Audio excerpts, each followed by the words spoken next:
And welcome back to my channel. मेरा नाम है शिखा चौधरी। आपका स्वागत करती हूँ अपने इस चैनल में जिसका नाम है फार्मकेशन। आज की इस वीडियो में हम एक बी फार्मा थर्ड ईयर यानी कि 5th सेमेस्टर का एक टॉपिक जो है वो हम डिस्कस करेंगे यूनिट फर्स्ट से। सब्जेक्ट का नाम है इंडस्ट्रियल फार्मेसी फर्स्ट और इसका कोड है BP502T। इसकी जो यूनिट फर्स्ट है वो 3 पार्ट में डिवाइडेड है। नंबर फर्स्ट है pre formulation studies, number second है केमिकल फिजिकल प्रॉपर्टीज और थर्ड है chemical properties. Pre formulation studies के ही सब पार्ट है फिजिकल प्रॉपर्टीज और केमिकल प्रॉपर्टीज।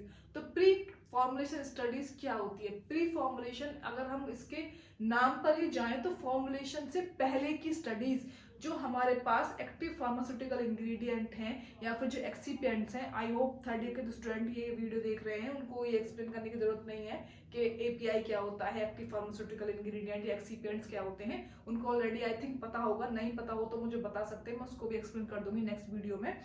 तो जो प्री फॉर्मुलेशन स्टडीज में क्या है, जो हमारे एक्सीपिएंट्स है, जो हमारे मेन ड्रग है यानी कि जो ड्रग है एक्सीपिएंट्स है उनकी स्टडीज करना है। यानी फॉर्मुलेशन से पहले ही उनकी स्टडीज करना, उनकी फिजिकल प्रॉपर्टीज की स्टडीज करना, उनकी केमिकल प्रॉपर्टीज की स्टडीज करना, सो दैट जब हम डोजेस फॉर्म को फॉर्मुलेट करें with the help of those API and excipient तो बाद में पोस्ट फॉर्मुलेशन कोई दिक्कत ना है। तो प्री फॉर्मुलेशन स्टडीज से रिक्वायर्ड होती हैं।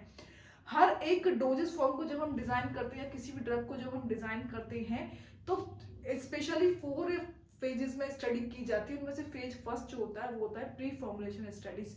तो वही हम स्टार्ट करेंगे आज की इस वीडियो में। जनरल इंट्रोडक्शन हम बताएंगे, बहुत लेंथी वीडियो नहीं करूंगी मैं, जनरल इंट्रोडक्शन बताएंगे।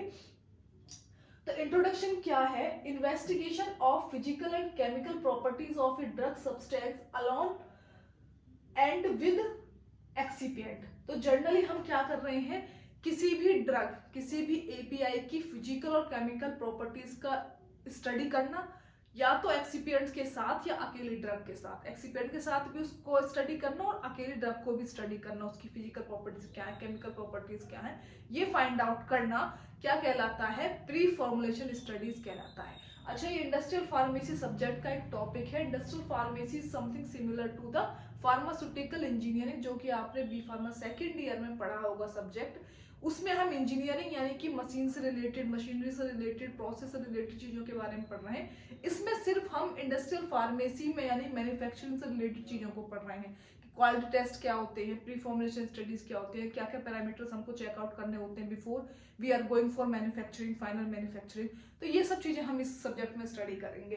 तो आगे क्या है? Characterisation of physical, chemical, mechanical properties of a new drug molecule in order to develop safe, effective and stable dosage form. When we are talking about we are studying about the chemical and physical properties of any particular drug along with excipient, तो हम क्या कर रहे हैं, हम क्यों कर रहे हैं इसको, ये हमें फाइंड आउट होना बहुत जरूरी है। हम कर रहे हैं so that we can get develop a safe, effective and stable dosage form. Safe का मतलब safe for human being, for what purpose we are taking it, वो पर्पस फुलफिल होना चाहिए और इसके एडवर्स या टॉक्सिक इफेक्ट नहीं होने चाहिए। ठीक है, ये हमको फायदा करे बजाय नुकसान करने के। तो सेफ होनी चाहिए ह्यूमन के लिए, इफेक्टिव होनी चाहिए। इट डजंट मीन कि सेफ है तो इसका मतलब ये नहीं है कि कुछ काम ही नहीं कर रही है। शुड बी इफेक्टिव, बिकॉज हम कोई डोजेस फॉर्म ले रहे हैं, हम कोई खरीद रहे हैं पैसा दे के, उसको कंज्यूम कर रहे हैं, एडमिनिस्ट्रेशन करा रहे हैं। तो for what purpose we are doing all this things, we are doing to get a effective result. तो इफेक्टिव ही होनी चाहिए, no doubt. And the third is stable dosage form. Stability matter करती है। स्टेबिलिटी का मतलब ये है कि for an example we are making 1000 tablet, 1000 capsule, whatever dosage form we want to make, तो हमने वो डेवलप कर लिया, हमने वो बना लिया। Now what is going on कि वो नहीं बिकी 1 साल तक या 2 साल तक, या फिर उनकी स्टेबिलिटी इतनी होनी चाहिए, स्टेबल होनी चाहिए वो डिफरेंट कंडीशंस में, एनवायरमेंट कंडीशंस में, या फिर एक पर्टिकुलर कंडीशन में वो स्टेबल होनी चाहिए जो हम मेंशन करेंगे अपने टेम्पलेट पे, जो भी उस पे लेवल लगा हुआ उस पे मेंशन करेंगे कि इतने कंडीशन में इसको रखो, then it will be only stable.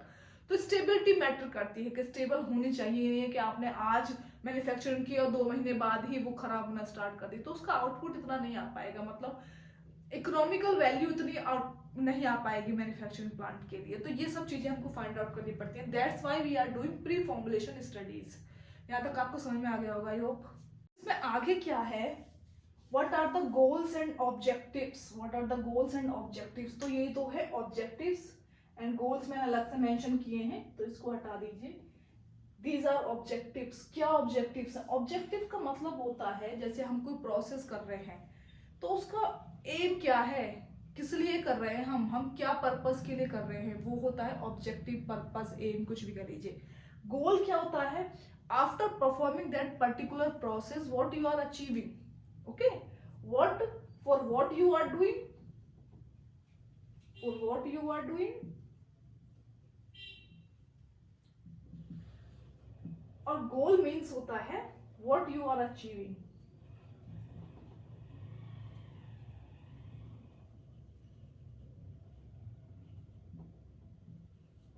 Okay, ना ऑब्जेक्टिव्स की बात कर रहे हैं।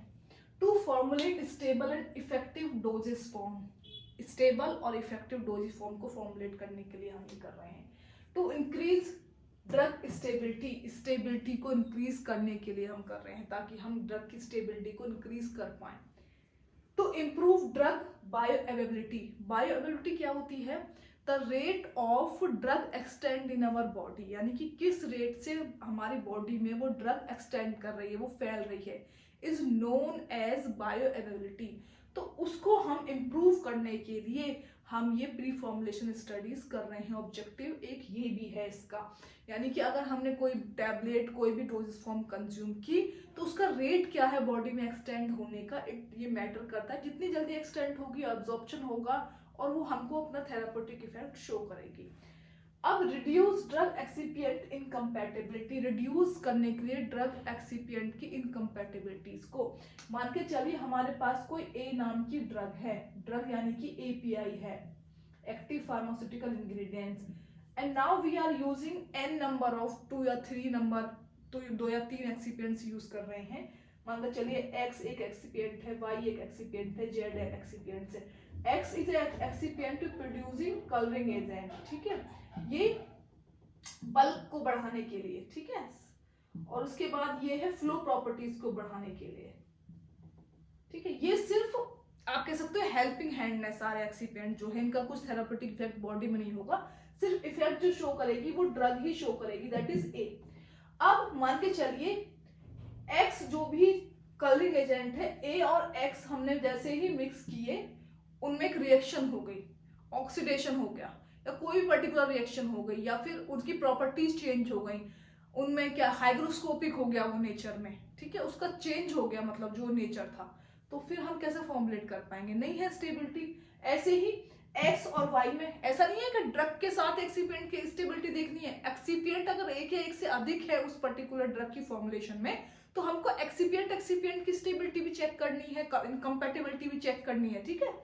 तो एक्स और वाई नहीं कंपेटेबल है एक साथ, एक्स और जेड कंपेटेबल नहीं है, तो हम क्या देख रहे हैं कि वाई और जेड ओके हैं, एक दो दूसरे के साथ भी और ए के साथ भी, तो हम क्या करेंगे, एक्स को रिप्लेस कर देंगे, हम दूसरा देखेंगे, एक्स की जगह हम कोई भी पर्टिकुलर डेल्टा ले लेंगे या लैम्डा ले लेंगे, कोई भी पर्टिकुलर, में एक नाम दे रही है एक्सिपिएंट का, तो वो हम देखेंगे। तो इनकम्पैटिबिलिटी को रिड्यूस करने के लिए प्री फॉर्मुलेशन स्टडीज की जाती है। फॉर्मुलेशन डिक्लेयर करने से पहले मास्टर फॉर्मूला के इस पर्टिकुलर डोजेस फॉर्म में ये चीजें डालेंगे, इतनी क्वांटिटीज में डालेंगे, टेम्परेचर, वो सारी चीजें मेंशन करने से पहले ही हम ये डिक्लेरेशन के लिए फाइंड आउट कर लें कि even whatever drug and excipients we are using they are compatible with each other और नॉट, कंपेटेबल है या नहीं है वो हम फाइंड आउट कर ले। तो इसलिए प्री फॉर्मुलेशन स्टडीज की जाती है। This is also one of the objective that why we are performing preformulation studies. Now what are the goals, what we are achieving after performing these studies?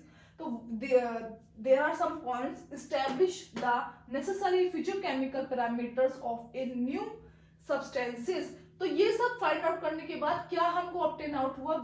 We get an establishment of necessary physiochemical parameters of a new drug substance. हम कामयाब हुए जो necessary physiochemical parameters हैं new drug substance के, उनको establish करने में, उनको हमने बैलेंस कर दिया, उनको हमने ठीक कर दिया, जो बिल्कुल जैसे पीएच है, सॉल्युबिलिटी है, ये सारे जो नेसेसरी पैरामीटर्स हैं जो कि यहाँ पे मेंशन है सारे, ये हमने पहले ही प्री फॉर्मुलेशन स्टडीज देख के हमने इनको सॉल्व कर लिया, में कोई इशू ही नहीं है। We are ready to go for the final manufacturing. Second है determine drug kinetic rate profile, determine करने के लिए ड्रग काइनेटिक रेट प्रोफाइल को। थर्ड है develop a stability indicating SAV, हमने क्या कर लिया, स्टेबिलिटी इंडिकेटिंग, यानी कि हमने बोल दिया भाई कि स्टेबिलिटी हमने चेक कर ली, लेकिन हमारे पास कंटेंट होना चाहिए, हमारे पास डेटा होना चाहिए। तो ये सारे हमने चीजें देखने के बाद हमने डेटा कलेक्ट कर लिया, हमने डेवलप कर लिया स्टेबिलिटी इंडिकेटिंग ऐसे हमने डेवलप कर लिया कि स्टेबिलिटी कैसे हम इतने टाइम तक रख सकते हैं। Establish drug compatibility with common excipient, हम जो है कामयाब हो गए, we are succeed to develop a stability of a drug molecule with common excipient, common excipients के साथ उसकी स्टेबिलिटी को या कंपैटिबिलिटी को मैच करने में हम सक्सेसफुल हो गए। तो ये सारे ऑब्जेक्टिव को जो हमने प्लान आउट किया तो हमको ये सारे गोल्स फाइंड आउट हुए। Now moving to the study of physicochemical properties of a drug, ये प्रीफॉर्मुलेशन स्टडीज का ये जितने भी हेडिंग्स है ना, ये सारे आपके सिलेबस में दी हुई है, मैं हेडिंग टू हेडिंग पढ़ा रही हूँ। प्री फॉर्मुलेशन का इंट्रोडक्शन है, फिर उसके ऑब्जेक्टिव एंड गोल्स हैं, फिर उसके बाद study of physicochemical properties of drug, physicochemical properties की क्या क्या स्टडी होती है या क्या क्या होती है फिजियोकेमिकल प्रॉपर्टीज, वो हम इसमें पढ़ेंगे। अब फिजियोकेमिकल प्रॉपर्टी में फिजिकल एंड केमिकल अलग अलग दिए हुए हैं यूनिट फर्स्ट में, तो ये सारे ही उस चीजों में आएंगे, तो मैं अलग अलग इनको एक्सप्लेन करूंगी।